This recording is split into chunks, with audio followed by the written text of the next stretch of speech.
Well, I see more people popping in and throwing their names in chat, but I want to get us started in respecting everybody's time, both our guests today and all of you as our members. We're doing webinar format today, as you have through the last 6 months of our new member webinar series. And so as questions come up, use the chat like you are right now for saying hello to everybody. Larissa and Cindy are on with us, and they'll be able to pull those out and flag them for us if you have questions.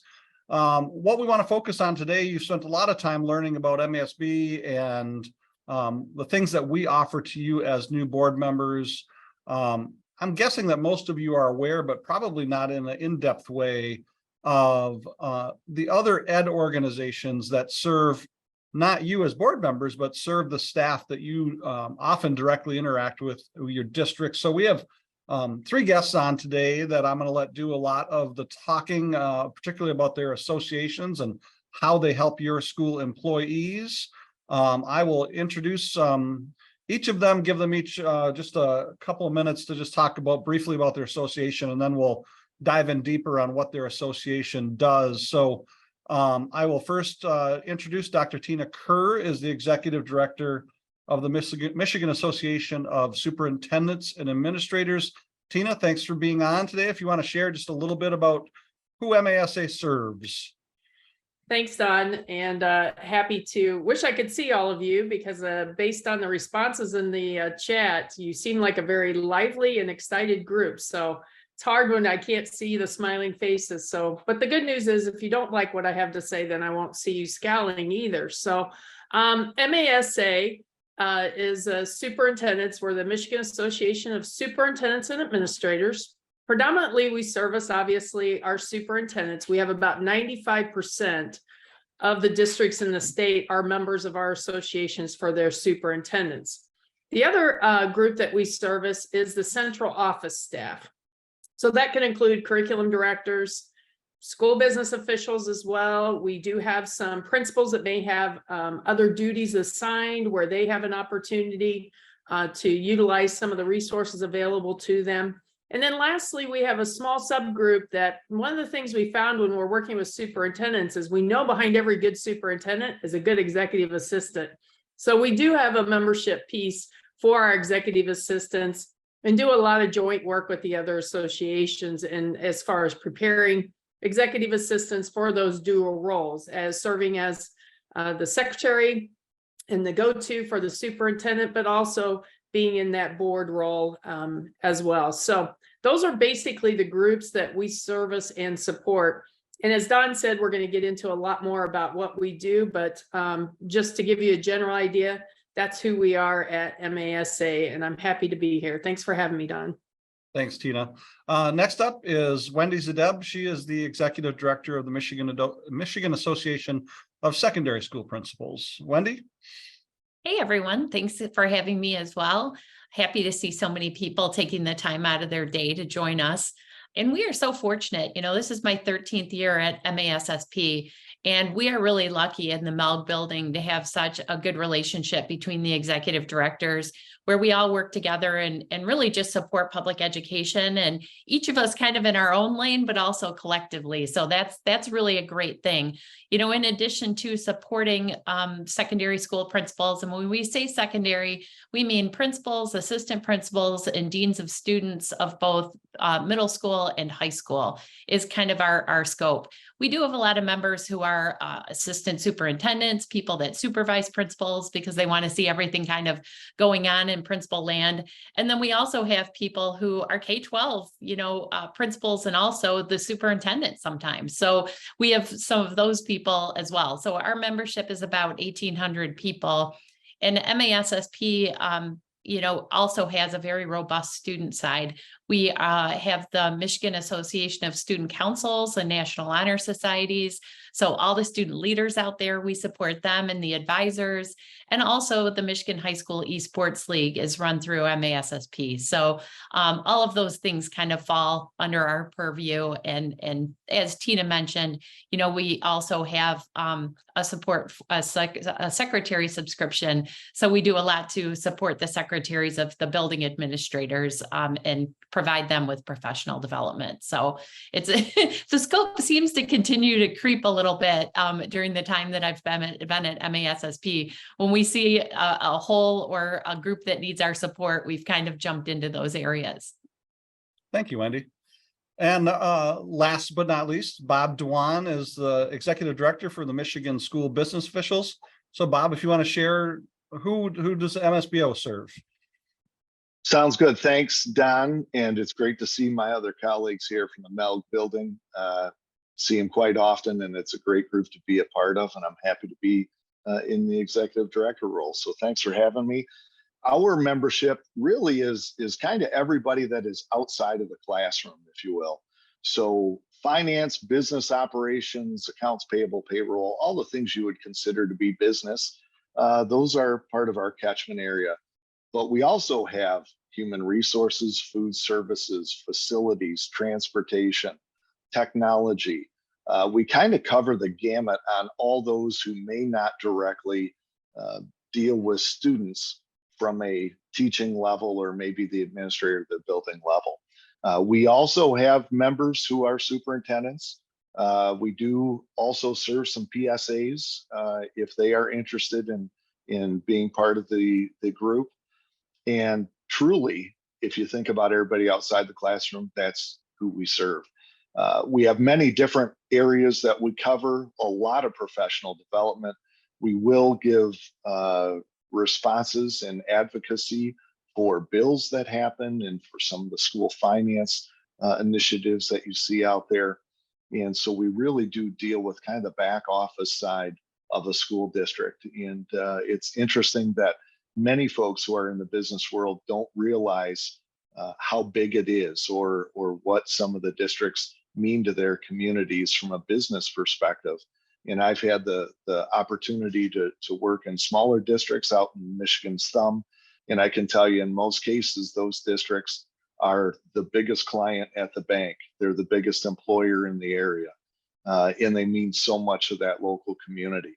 And the business side is what makes a lot of that work. So we appreciate being included as part of this. Obviously, we try to be as educational as we possibly can, but we do have a lot of business folks. So we do our best at trying to blend both those sides together. So thanks for having me, Don. Thanks, Bob. And to those that are on today, just a couple of things. One, you will actually, I would say see, but hear the three of them usually twice a year on my podcast. We try to have the three executive directors plus myself get together and talk about what's happening in the associations, what's happening in the legislative world that affects all of us. So they will become familiar people, hopefully for you as you engage with MASB. And the other piece that I would mention is you're on here today as school board members, accessing, one of many kind of training and learning opportunities from MASB. And what I would say is it's just as important. MASB believes it's just as important to make sure that board members give their, and in this case, I'll say administrative folks, the same opportunity to engage with their associations. Their professional development is as important or maybe slightly more important than the professional development or training of school board members. I know over the years being at MASB, we've done joint letters at times to Wendy's or to our members on behalf of Wendy or Bob's group to say, we think it's important that the school district have membership and that their staff members participate in their kind of parent organizations. And as we've seen changeover in all of the areas, principals, superintendents, and business office folks in the last handful of years with retirements and people leaving the profession, the professional development that the three organizations that are on with us today offer becomes pretty essential for your employees to be successful. And I go all the way up to the superintendent, and often with board members, you have to push sometimes a new superintendent that feels they need to be at the district, with their head down doing everything. And that's true, they need to be there, but without appropriate professional development and learning from other superintendents and from their association, they're not going to be as successful. So sometimes you have to nudge them out the door to make sure they're participating in things. And that's what we're going to spend some time talking about what each of these groups do in that kind of professional development, and not only PD, but certification area in some cases for your employees. And I'm just going to keep doing it as a round robin. If you end up having a question specifically for one of the presenters, just as I said, throw it in the chat. And so I'm gonna turn it to Tina first. Tina, I know that you do PD for aspiring soups, you do PD for new soups, and you have an alternative certification pathway. And I know there's more to you than just those 3 items, but if you want to touch base on kind of what those are, what a board might be, want to do to encourage their superintendents to participate, and even their assistant soups to participate, even in the aspiring soups program, which I know is always a nervous place for a board, but one that, ultimately leads to better administrators all around. Well, Don, first of all, I'm extremely impressed. You basically rattled off all of our programs. So that tells me that you are paying attention, sir. So thank you. You really didn't need me here. You probably could have done this on your own. That's as much as I knew right there. Well, that was a pretty thorough list. But as Don said, and you're going to hear from Wendy and of course, Bob with the back office and those that are in the business world. But what we're trying to do is we're trying to train up and train them in their current positions. But also, as Don said, it's hard for us to talk because we're all dealing with shortages, but there is an extreme shortage in the superintendency central office positions right now, just as much as there are what we say educator shortages in your teaching staff and so forth. And I know Wendy will say the same thing. Bob will say the same thing. It's very difficult to get highly qualified people in the positions. So our goal is, 1, to attract them. We have an Aspiring Soups Academy that we recently started, which has been very helpful. And I talk to our soups. It's like your job is succession planning for your boards and for your districts, just as much as it's your job as a board to be thinking about what would that next leader look like. If you've got a leader that's ready to retire, or you're thinking about the future of the district, succession planning needs to be that. And I think one of our greatest, I'm a recovering superintendent myself. I've been a principal, curriculum director. I always wanted to try and PD up my team so that in the event I wasn't there, that the district would continue to have that security and that longevity, because all of you know, just like us, having that security in those leadership positions for a minimum of 5 years is where we're going to start to see the increases in student achievement. So that is critical. So our Aspiring Soups Academy is just that. We want to talk to principals, central office leaders, talk to them and give them an idea what the superintendency is about. I'm not going to kid you and say that sometimes after they go through the training, we're trying to be very honest. Some of them say, you know what? I love being a high school principal. I'm good. I don't need to go to that next level. And that's okay. They got something from that opportunity, but they also learned that, hey, this isn't for me, maybe at that point in time or ever. And we're okay with that. We have a new Superintendent's Academy that is really critical for any of you that have a brand new superintendent. It's critical for a couple of reasons. Number one, it's the camaraderie that they get from learning and talking with other new superintendents in that space. The second piece, and I know Wendy's going to tout this too, because this is something we're both very passionate about, is they get a mentor coach in that program as well. We cannot stress enough across districts that you need to ensure your principals, your administrators, just like you do with your teachers, have a trained mentor coach to work with them on an individual basis. A lot of superintendents will not come to their boards and ask for that support because they feel like I should already know everything, which we know we don't. I'm still learning every day. So should they be. So our new Soups Academy is very helpful to do that. The other thing Don mentioned that both Wendy and I do have is an alternative certification program, and it's called our Horizon Leadership Academy.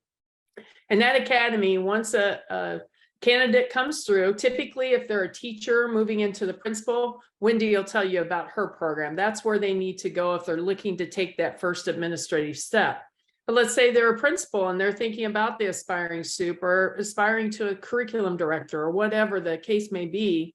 They can enroll in our Horizon program, which is just 2 years, it's 20 some sessions, and it's about a third of the cost for them to go get a master's degree in that leadership program.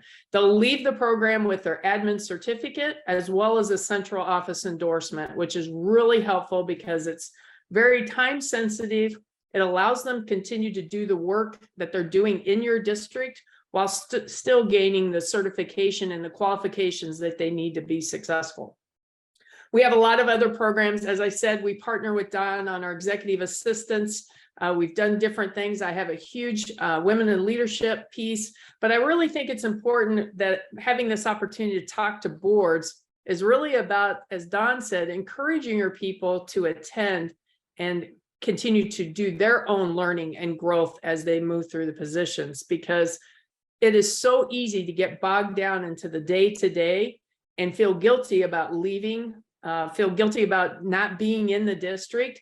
And for some of you from small districts, when your superintendent's out, your principal's out, your business officers, they do many roles. And so a lot of times they don't feel like they can leave the district, but please encourage them to do so because it allows them to build those relationships, but it also allows them to get another skill set, hear what other people are doing, and hopefully help them continue to have some longevity in the positions that they serve in your district. So that's just a real broad nutshell because we don't have a lot of time, and I want to make sure Wendy and Bob can tout all their great work as well.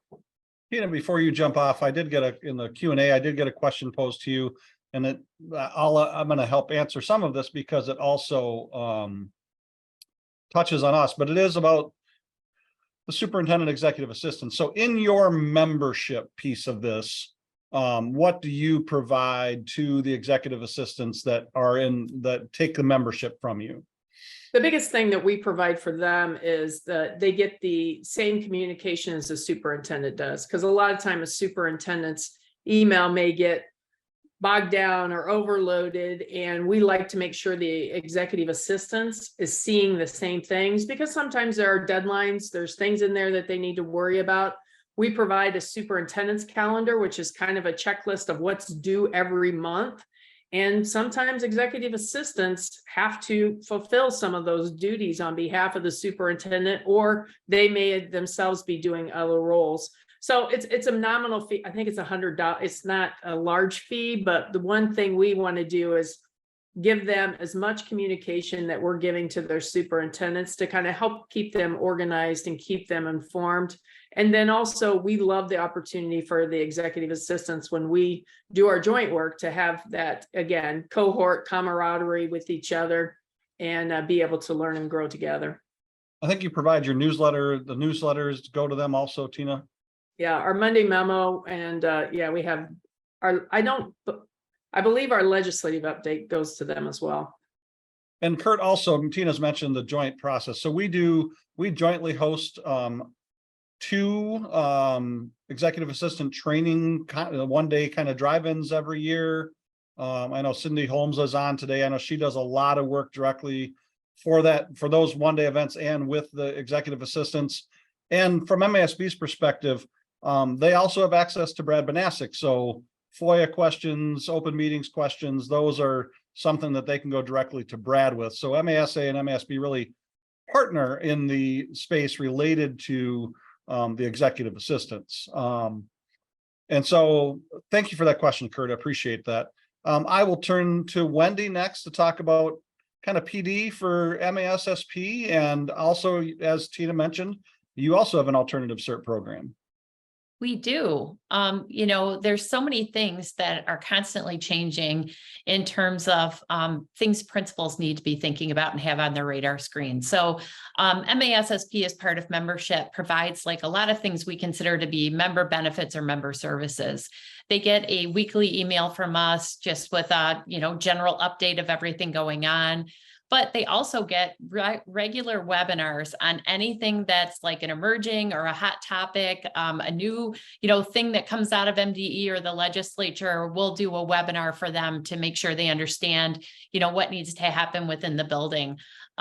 In addition, we're always kind of just looking at the landscape and like what's happening in the world as well that might be impacting the building. And so we look at something like, artificial intelligence as being something that's really going to have significant effect. So we have a conference coming up October 17th. And what we see in the landscape is a lot of ISDs are having, professional development for teachers to utilize AI in their classrooms. But there's nothing in terms of that I've seen out there really about managing change and thinking about, what's going to be happening over the next 5 to 10 years in public education with the emergence of AI. So that one's coming up on October 17th, and that's going to be in Macomb County. In addition, we have a student mental health summit, and this is one of those things along with our women's summit that we do in partnership with our student side. So what we see in student mental health is a lot of adults meeting and talking about, what do we do to support the kids?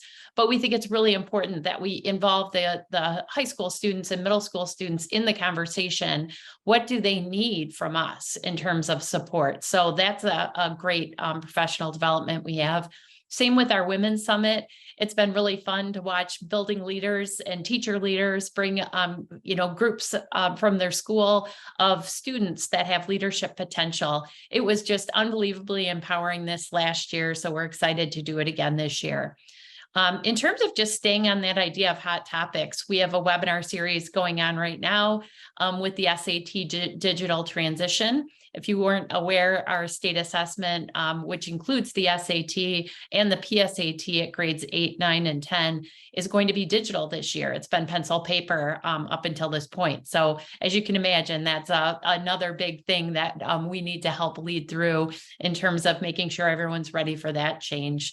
So we also offer a new Principal Connect webinar series that is monthly to support all of the new principals out there. And also, as Tina mentioned, we do have mentor coaches available.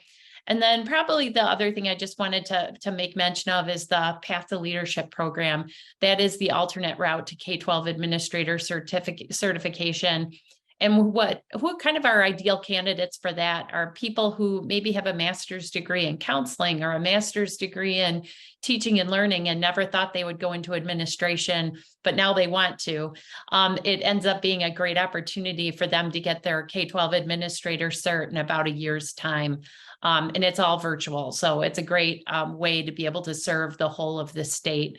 Last year, 26% of the administrator certifications were issued through the Path to Leadership program. So we've really watched a big expansion of that and gotten really positive feedback on it from the field. So that's kind of like the small version of everything that we have going on. But I think we really do a nice job of making sure that if you're a middle or high school administrator, you get a lot of great events and kind of on the spot information from us.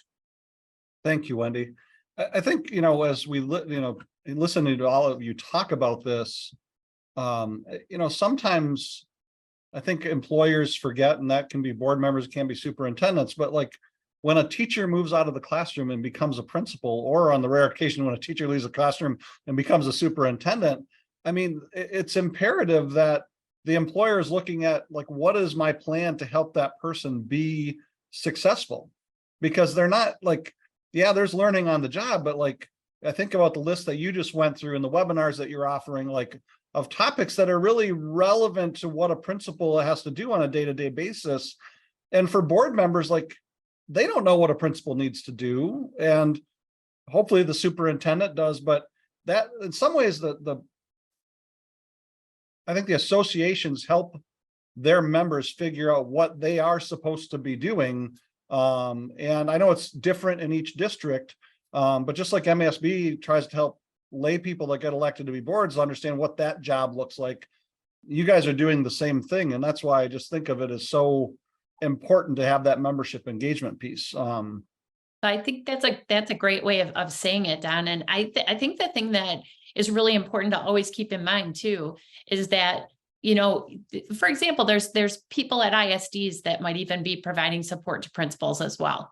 But that person also has 10 other job responsibilities.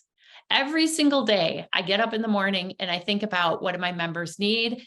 Anything that comes out of the Department of Education, anything that comes out of the legislature, I am 100% thinking about it from the lens of the building principal. What do they need to know? How can I help them navigate this? And, even if you've been a veteran principal for 20 years, there are constantly new things that come out. We right now have a presentation that we're going around the state doing just what are the new laws for this year and things you need to be changing and making sure that you're being compliant with. And that happens constantly. So I always think to myself, man, if there are principals who are not members, like I have no idea how they navigate all of these things, without the support that we're giving them, because a lot of times we've written a letter, that they can just edit and send to their community, we give them everything as plug and play as possible to make their life easier.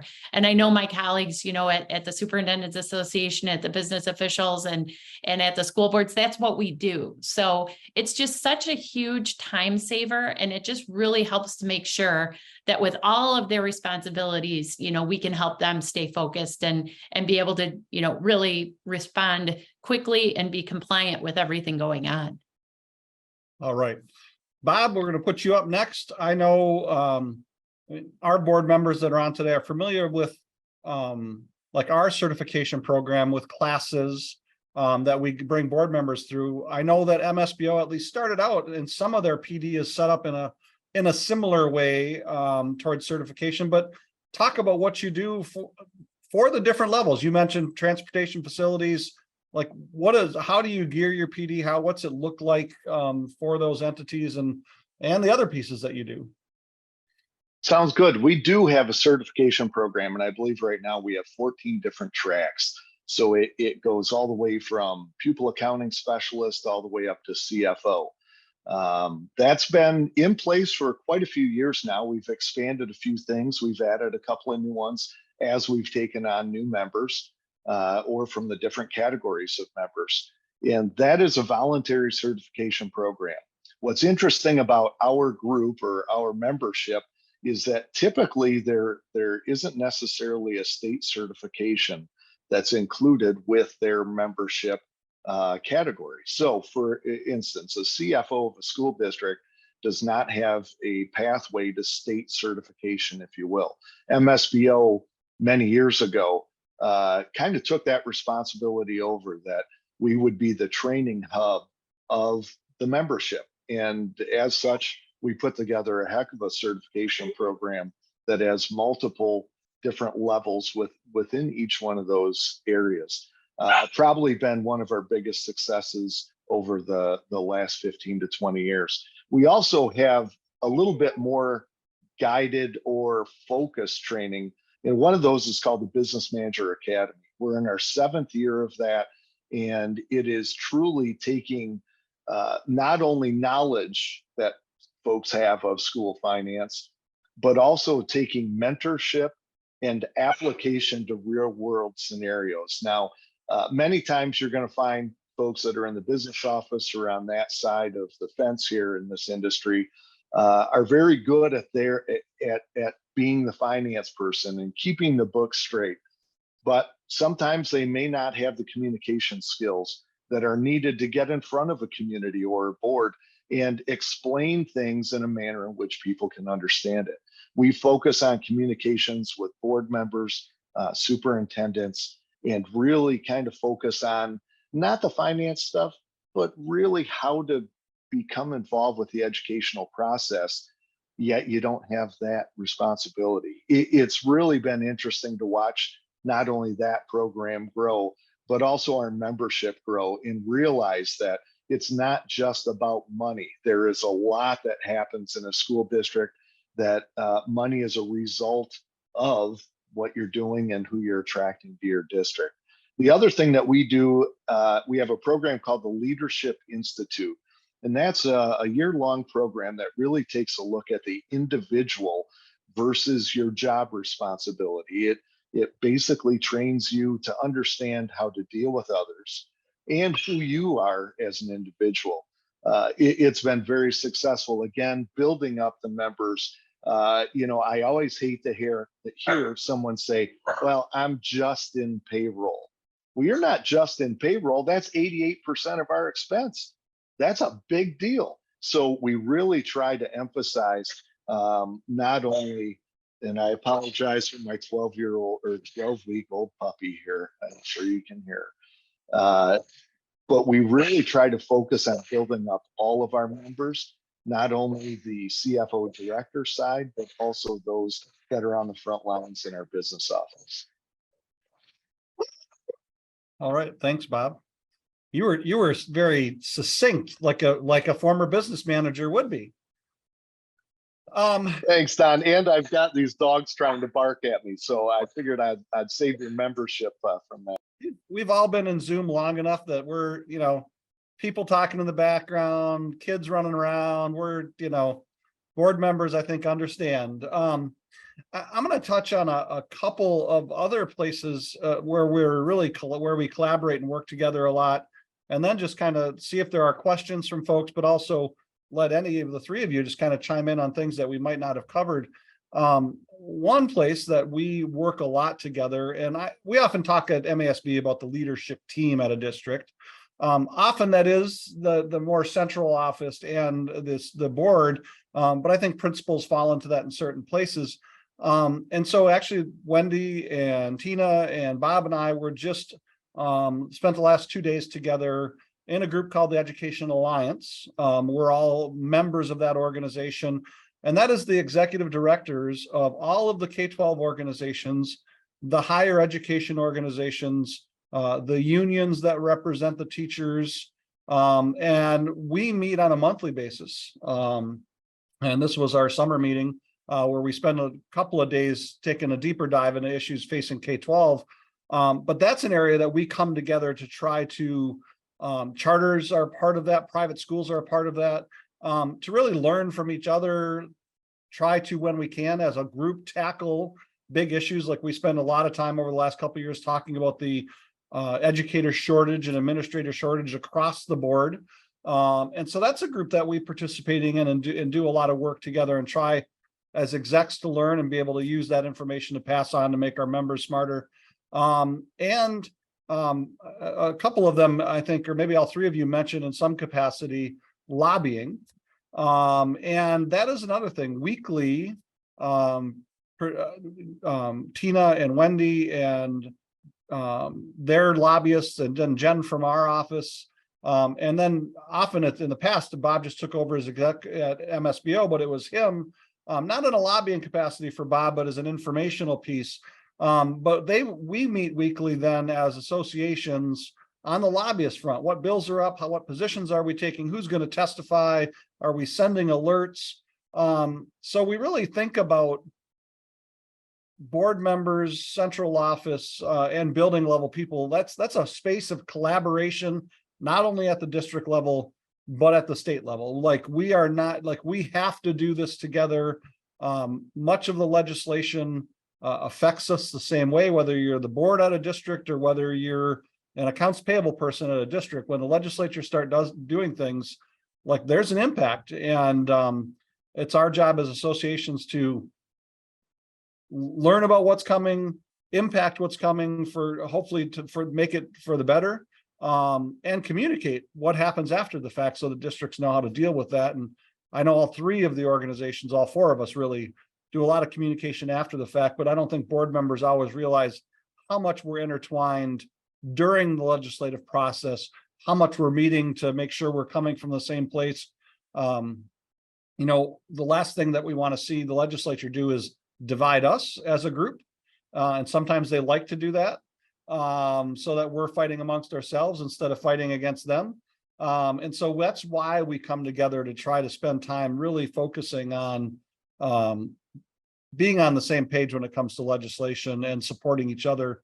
Sometimes even issues that maybe boards at a local level, we wouldn't ask you to wade in on, but MASB wades into it on behalf of MASSP because it's what we think is the right thing to do for that employee group. Whereas we might not have boards step into that. So those are just two other places of collaboration that we do.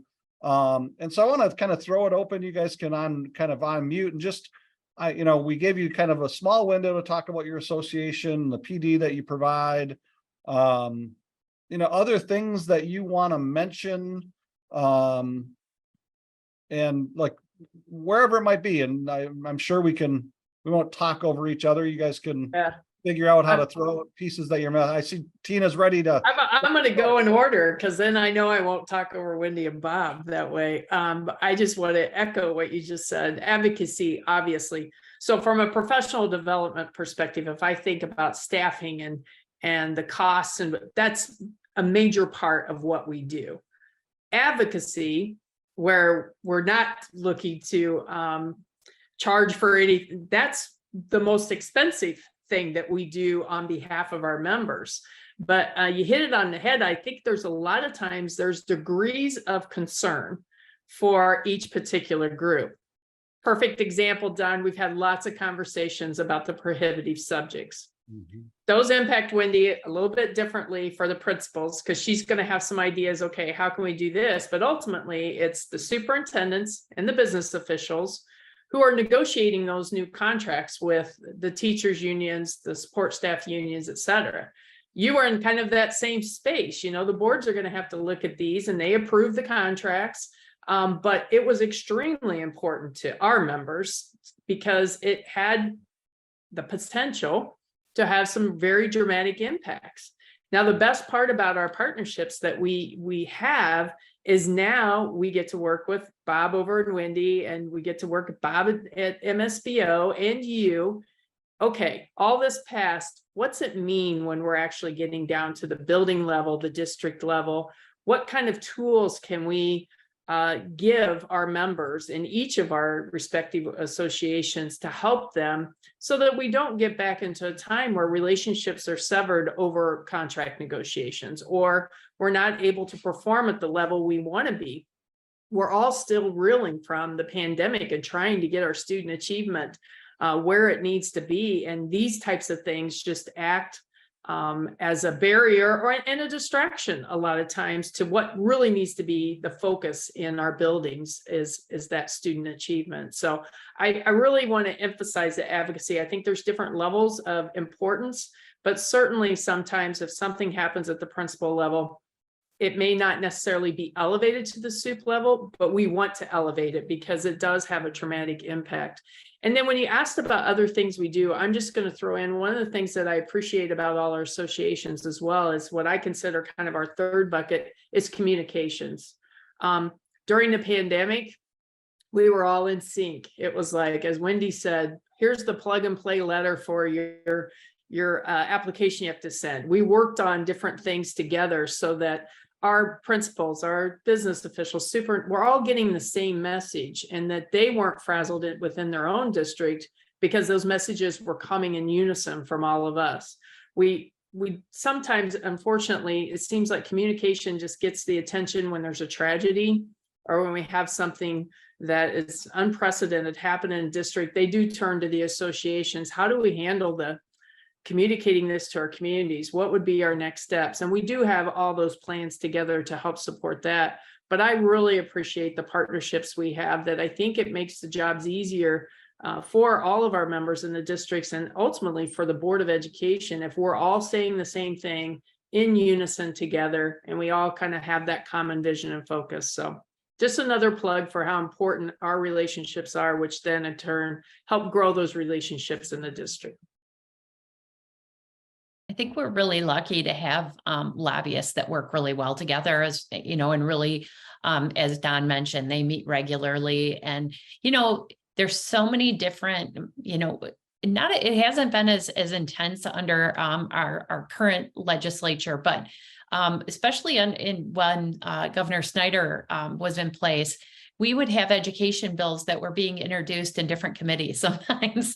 And so you weren't just watching the education committee. It was like all of a sudden it'd be, introduced in the economic development committee, et cetera. And so having so many different, lobbyists all working together and watching different committees is something that's helpful as well. And, the lobbyists kind of, Michigan Merit Curriculum, for example, that is MASSP's, we watch everything that goes on with any type of curriculum bills that come out. And, that might not be, Don's number one priority to watch for. So when those bills come up, our lobbyist at MASSP will run point on that, make sure that the other lobbyists understand what's going on with that issue.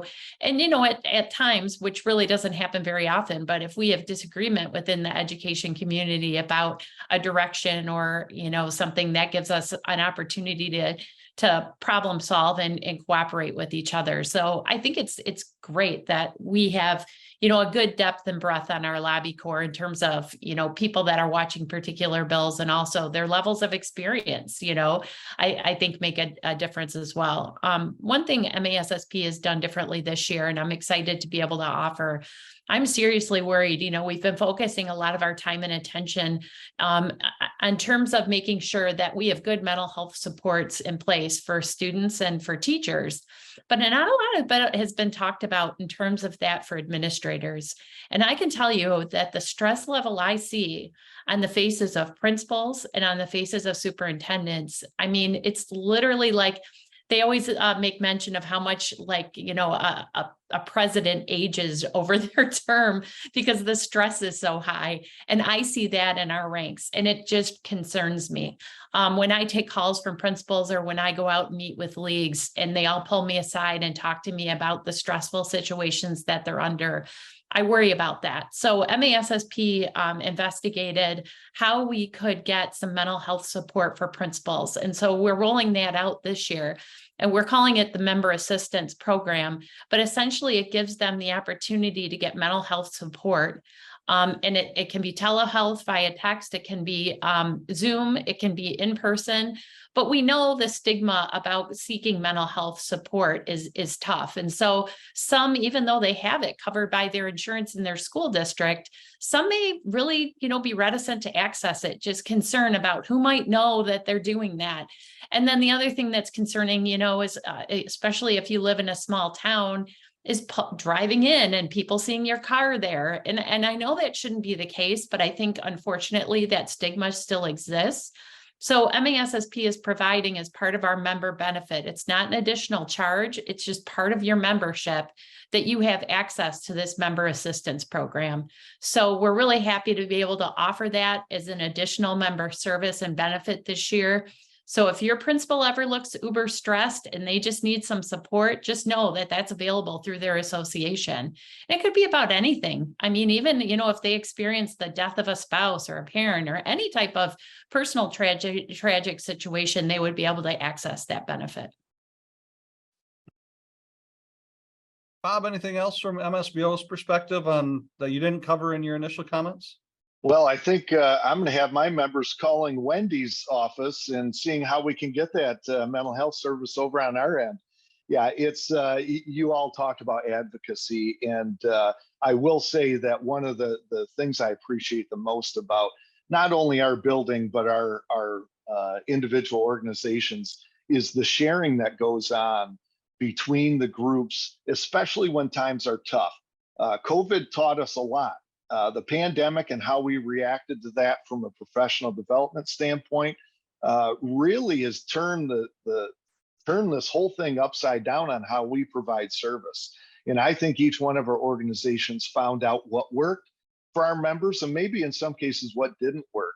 But the collaboration amongst the building folks has just been outstanding. One of the nice things about MSBO and our relationship when it comes to an advocacy standpoint is we are not really taking sides on things. What we're going to do is we're going to research it and we're going to give you the unbiased implications of what that legislation may or may not do.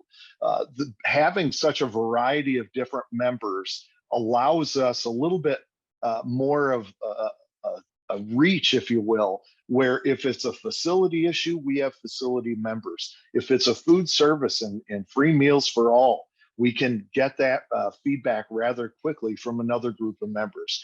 Pupil accounting changes, we can go there, and of course, finance.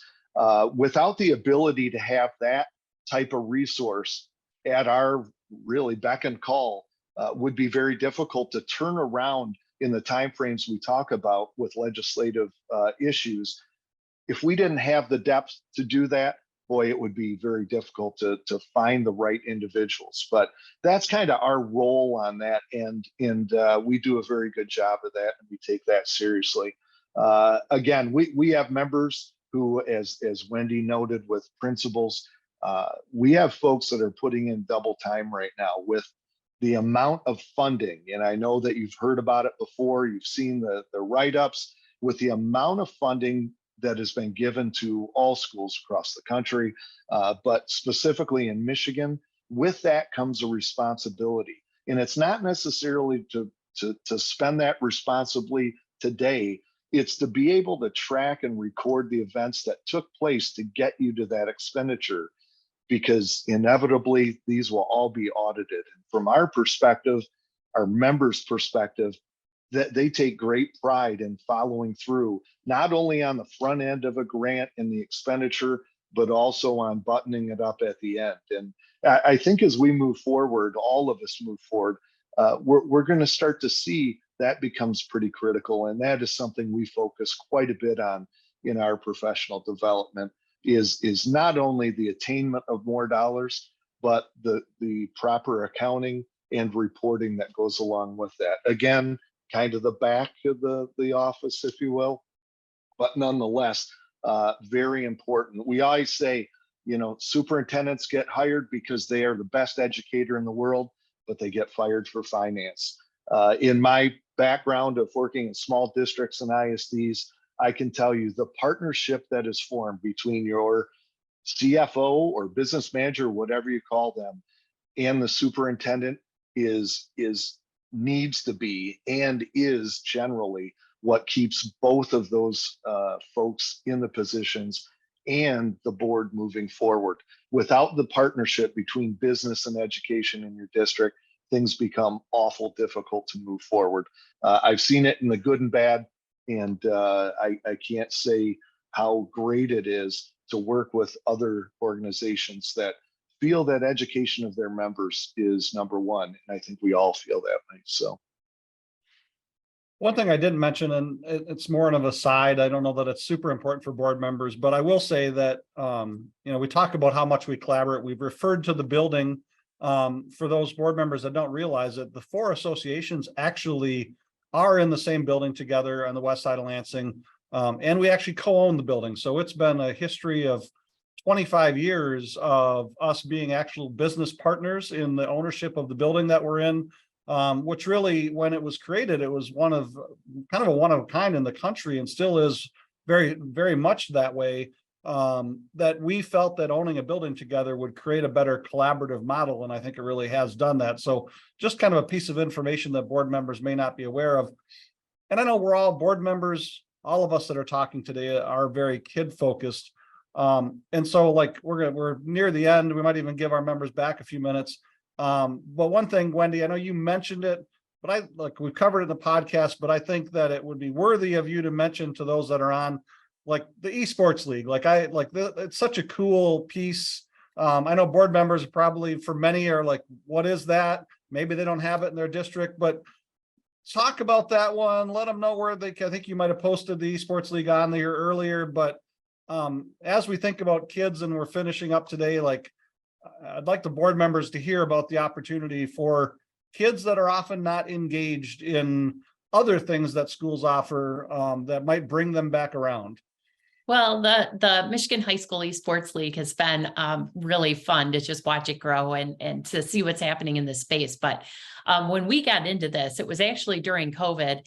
And, what we thought, wow, what a perfect time if you're ever going to get into basically competitive gaming. So, some people might think, oh, that's the last thing I want to encourage is kids sitting there with their device. But the thing that you really need to think about is, and this is the statistic that really caught me, is that 42% of students who participate in esports have never participated in any other school activity.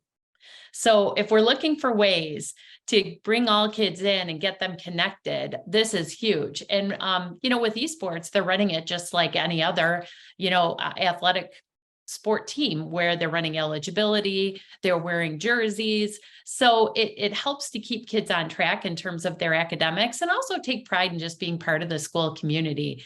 The funny thing about esports is a lot of them play under names, right? Not under their own name. They have like a gaming name. So what's really fun sometimes at the statewide level is when we have our statewide competitions and we introduce the kids, or they're walking into the arena, and believe it or not, all of the colleges and universities in Michigan all have esports teams, and they have arenas, and that's what we use for our competitions. And so when we do the announcing and we say the player's handle name and their school, you can literally hear gasps and, oh my God, that's him, in the audience. So it's really fun. And these kids get to sit on a stage with huge screens, and it's being announced just like any other professional game would be, what's going on. So it's really a fun atmosphere. And we've seen huge growth already in our state. We are the fastest growing state in terms of athletic esports teams.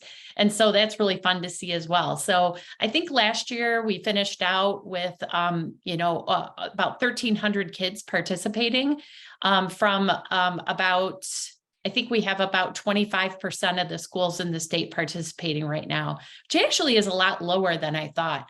The nationwide leader is the state of Georgia, with 65% of their schools participating. So I think this is one that's going to continue to grow, and it's just really fun to watch. We've moved it also into the middle schools. We started the middle school league this year, so we're excited about that as well. It's a fun space, like you mentioned, and watching the kids get excited about it is super cool. Well, and the cool thing about esports is you can have more than one team. So it's unbelievable. You don't have to worry about cutting kids, which you often do in larger school districts. Wendy mentioned the higher ed space.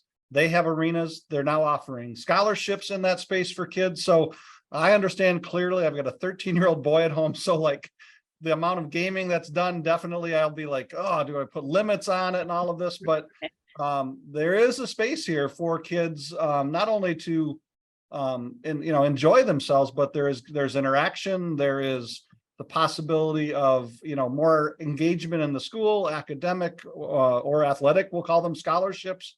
The esports is an area that I think for a lot of people that are, and I'm generalizing, but I'll say board member age, like it's a pretty foreign concept. And so I just thought Wendy's on, and I thought it would be beneficial. So if you don't have an esports school or team in your school, bring it up with your superintendent and or principal and just be like, hey, have we ever thought about this? Are kids interested? Because that was the statistic that Wendy mentioned when I hosted her coordinator for that on my podcast, to think about 42% of those kids that never engaged in anything in an extracurricular way with their school district are playing esports. That means we're reaching a group of kids that we didn't before, and the positive impact that can come from that, I think, is really a big deal. So thank you for sharing that, Wendy. I just wanted to, I'll give you another plug. Gave you another plug on that one. Thank you. Appreciate that. And I want to say, give anybody, if there's a question on any of this, to throw it out there right now. There is a question, Don. Oh, I see one. Q&A. Local Board of Education define appropriate level of value-added engagement or participation by either a new or veteran superintendent in professional associations.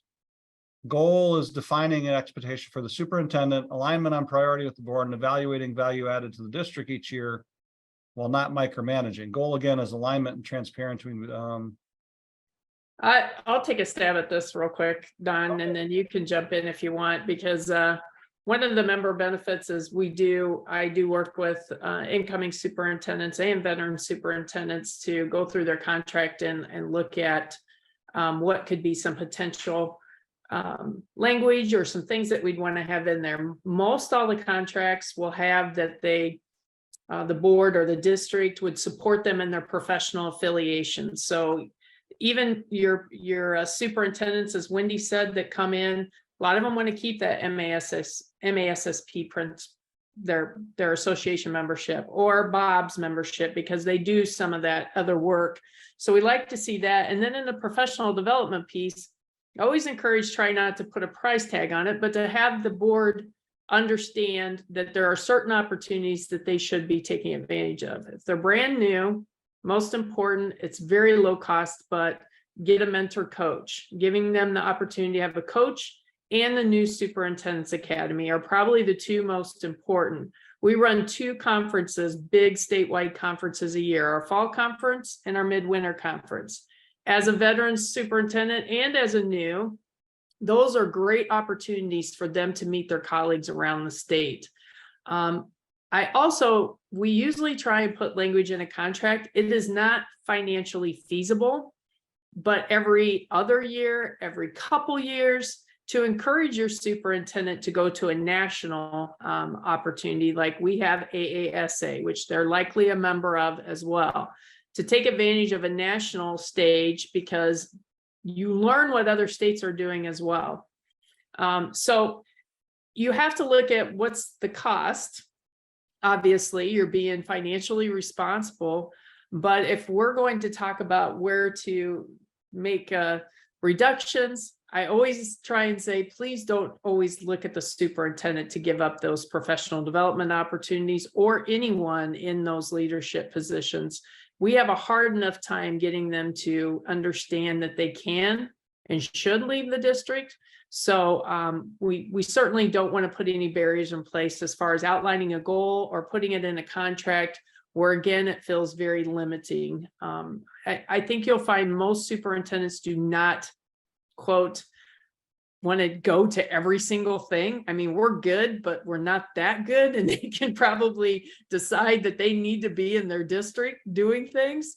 But certainly there's kind of those pillar events that they will need to know. And many of you may have potentially hired someone that's not, that you're wanting to get their full certification. You may have them on an emergency permit. So their number one priority should be the Horizon Academy.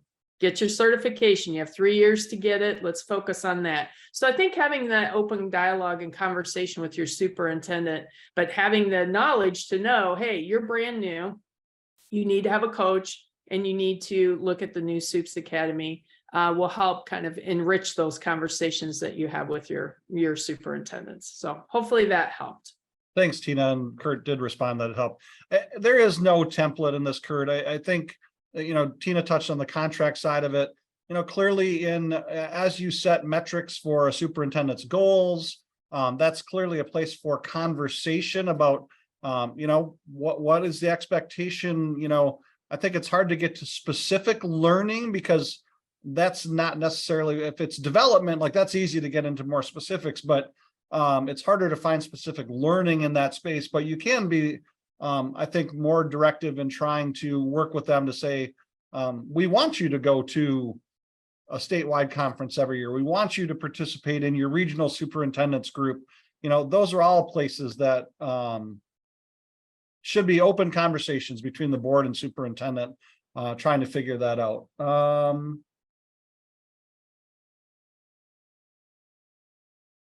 Good question. Crystal. Adverse childhood experiences, trauma-informed schools. We see that more in the kind of staff space where there is training being offered by ISDs and other entities to help employees in that place. I know we had a guest on the podcast a couple of years ago to talk about trauma-informed schools. We've had I think at least one of our institutes a while back had some speakers on trauma-informed, partly because the board member isn't directly engaging with the child, but we want board members to have a good understanding of what ACE is or what trauma-informed practices are.